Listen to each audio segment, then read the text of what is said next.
Good morning. If you are watching this video, I am not asking you to stop believing in God. I'm not asking you to stop going to church. I'm not asking you to stop believing in your pastors, but I'm just trying to throw a light for you to see if there is a reason or not. Before the election, a lot of prophecies abounded itself from different so-called men of God.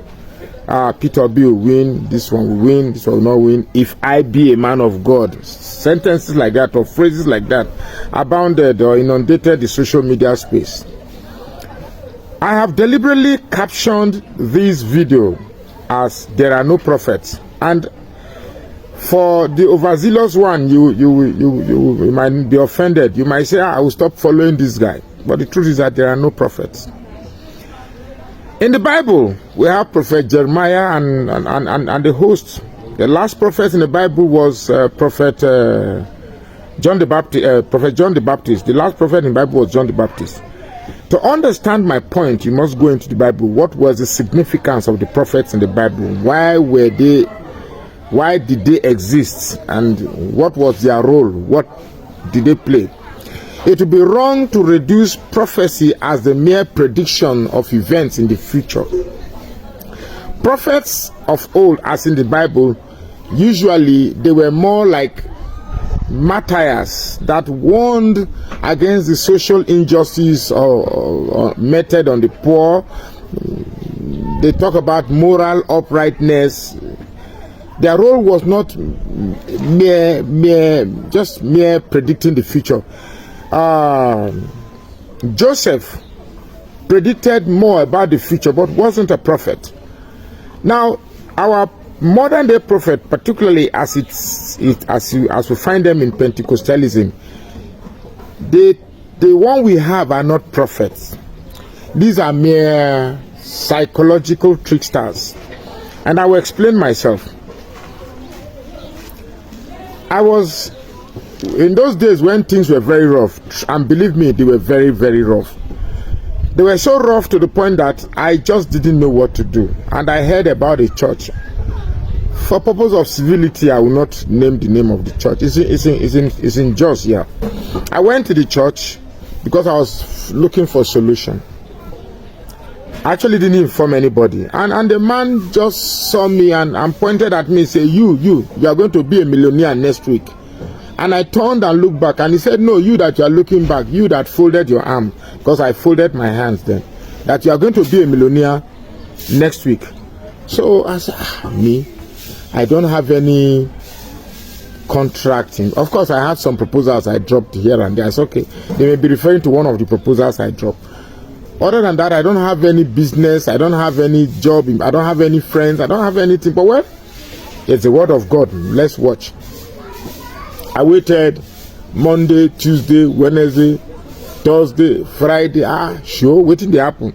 Saturday. Then on Sunday, I went back to the church. And I was telling the members about this guy prophesied on me that I was going to be a millionaire this week. Oh, but I don't see even 10,000 or 1,000. Then I said, my faith, that is my faith that is not strong. That now my faith, now I know strong.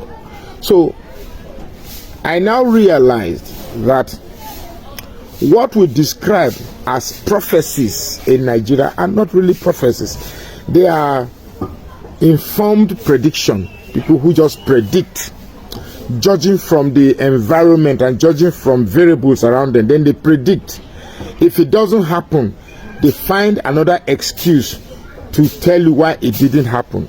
And they tell you that it is your faith that is not strong. Now let me tell you what prophecy is.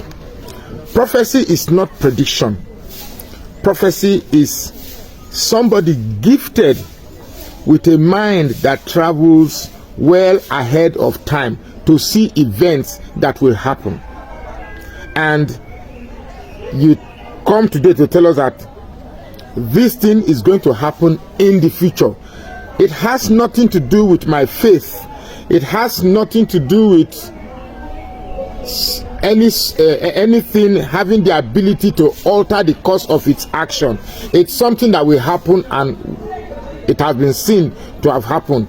It's like somebody with a mind traveling ahead of me tomorrow and comes to tell me all the events that will happen tomorrow, do you know everybody, and you're going to be shocked about this.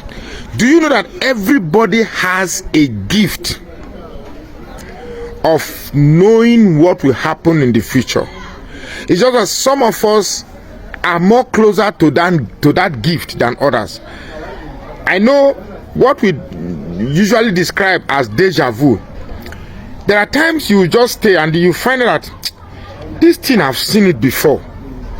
This thing that is happening right now, I've seen it happen before.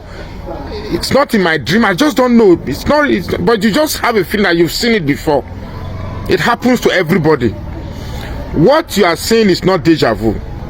What you are seeing is your metaphysical body that is existing in another world, because what is happening today is a function of our metaphysics in another realm. Well, even me that I'm talking, I'm not that equipped to say everything about this realm thing, but everybody must have had a situation where something just happened around you. I'm like, this thing has happened before. Now, some people have the ability. What they do is that now, because they know they have that, they try to force themselves. You don't go to meet these predictions. These predictions come to meet you. All this idea that you heard from God, they didn't hear from God. Nobody's hearing from God. This today, why don't we have prophets in the Catholic churches? Why don't we have prophets in all this what's this other name of church? I mean, all these more conventional churches that are very, very old. Why are they more in these Pentecostal churches? The truth is that these are mere psychological merchants. They pray because they need to let you know that they are different. They need to let you know that they have powers. They need to let you know that they have the strength to do things beyond the ordinary man. That way, you have that reverence to them to believe everything they tell you. But the truth is that they don't. It's hard to believe it, but they really don't. Like I said in the beginning of this video, this is not an attempt to dissuade you from going to your church. Please go to church. Please listen to your pastors, but only take those that edifies you, those that tells you to be good, those that tells you to serve the Lord, those that tells you to believe that God do exist, those that tell you to be kind to other people, those that tells you to just be good, those that tells you that when you have an opportunity to steal money, you say, no, this money is meant for the masses, let me give it to the masses. Those are the portions of the gospel or of the teaching that you should understand. In summary of this video, I still maintain that there are no prophets. Please, if you know any prophet, point one for me and I would dismantle it. These are mere psychological merchants just trying to sum the variables of the time and give a prediction. What we are having is one who can predict is not a prophet. And let me tell you something, if these people are real prophets and can really predict the future, you don't go see them for church. You go see them for Bet Niger or one of these sports bets, betting what will be the outcome of matches, and they would make millions for them. Nobody won't waste time in churches, wasting their time and shouting every day. They do Bet Niger. But it's so unfortunate that the mind of an average African man is so shallow that anytime his mind stretches beyond what it can physically explain, he feels he has reached the spiritual realm, where so-called men of God who now claims to be expert in this field are now available to use him, deceive him, and turn him into more or less like an economic zombie, where they say, bring your first seed, sow tight, do this, do that, and you're obliged, eat grass, and he eats grass. There are no prophets. Don't fool yourself. These are self-employed Bible readers who want to tell you about God. All the prophets that they prophesied during the before the election, how many of them came to pass? To prophesy is not to predict. To prophesy Bye.